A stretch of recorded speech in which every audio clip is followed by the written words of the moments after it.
Hi అండి అందరికీ. Sunday అంటేనే ఒక స్పెషల్ డే కదా.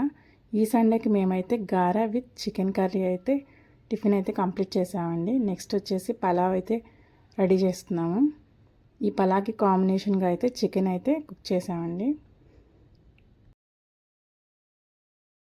2 స్పూన్స్ అయితే ఆయిల్ తీసుకున్నామండి. 4 స్పూన్స్ అయితే నెయ్యి, దాంట్లో వచ్చేసి పలావ్ దినుసులు వేసాము. నెక్స్ట్ వచ్చేసి అల్లం వెల్లుల్లి పేస్ట్ అయితే వేసామండి.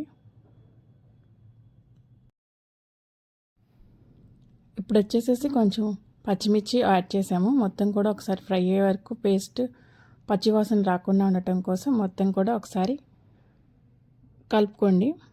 ఒక 5 మినిట్స్ పాటు ఇది కొంచెం వేగిన తర్వాత నేనైతే ఇక్కడ బాస్మతి రైస్ అయితే యాడ్ చేస్తున్నానండి. ఇవాళ ఒక గ్లాస్కి వచ్చేసేసి 1.5 గ్లాస్ వాటర్ అయితే తీసుకున్నానండి. సో ఇది మొత్తం కూడా వేసి నెక్స్ట్ కొత్తిమీర యాడ్ చేశాను. మొత్తాన్ని కూడా మిక్స్ చేసుకోండి. లాస్ట్లో కొంచెం కొత్తిమీర కూడా యాడ్ చేసుకొని మొత్తం మిక్స్ చేసుకోండి. సో దీనికి కాంబినేషన్గా అయితే చికెన్ కర్రీ అయితే చేసామండి ఈరోజు. ఈ సండేకి మీరేం చేశారో ఒకసారి కామెంట్ సెక్షన్లో కామెంట్ చేయండి.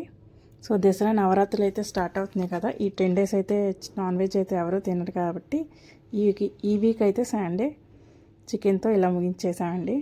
నెక్స్ట్ అయితే పండగ వస్తుంది కదా, మొత్తం క్లీనింగ్ అయితే స్టార్ట్ చేసాము. మీరు స్టార్ట్ చేశారా?